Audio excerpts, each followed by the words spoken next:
Varna ir sūris. Vieną rytą varna Vika skrido virš miškelio, kai staiga pamatė namelį. O ten, oho, ant namo palangės gulėjo didelis geltonas sūris. Džiuvo jis ten ramiai ir taip skaniai kvepėjo. Vika tik šast, čiupo sūrį snapu ir nuskrido ant didelio medžio šakos.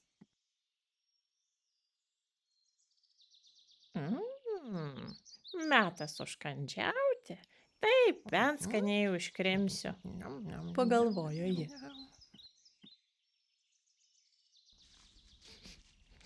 Bet tuo metu pro šalį tipeno lapė Lola.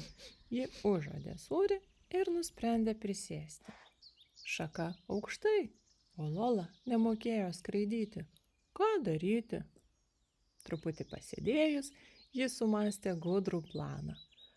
Aš priversiu varną išsižioti. Labas, Vika. Kokia tu šauni varna?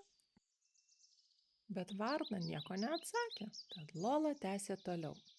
Vika, tavo plunksnos blizga kaip superherojės apsiaustas, o akys spindi kaip saulutės. Tu turbūt pati kiečiausia paukštė visame miške.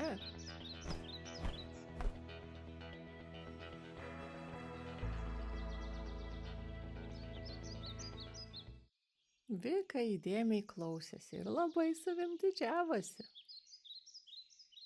Ji nuraudo, bet snapo neatvėrė.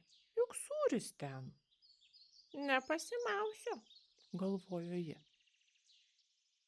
Bet Lola nenustojo. Vika, girdėjau, kad tavo balsas kaip pop žvaigždės. Gal sudainuok man dainelę, tik vieną mažą, kar. Prašau, noriu išgirsti.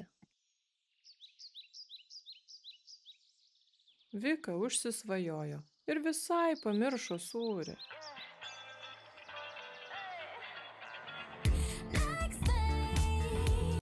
Oi, Sūris pliumpt ir nukrito ant žemės. Lola greit šoko, pagrebė sūrį ir nudūmė į mišką.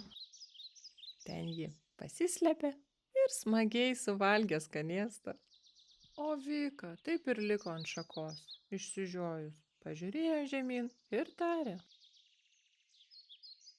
na ką, kitą kartą būsiu gudresnė.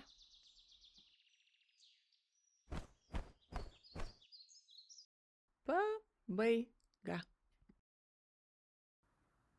Patarimas mažyliams. Kartais gražūs žodžiai gali būti paslėpta gudrybė. O varna sako, Klausyk širdelės, bet nepamiršk ir galvelės. Iki.